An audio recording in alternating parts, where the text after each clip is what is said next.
ዓለም ማረፊያ ናት መኖሪያ ገነት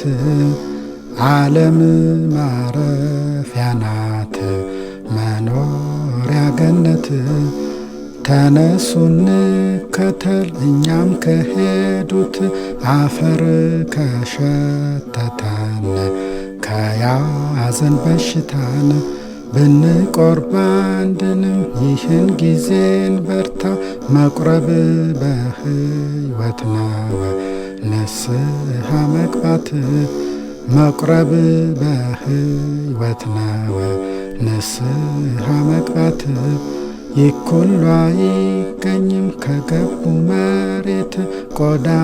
የለበሱ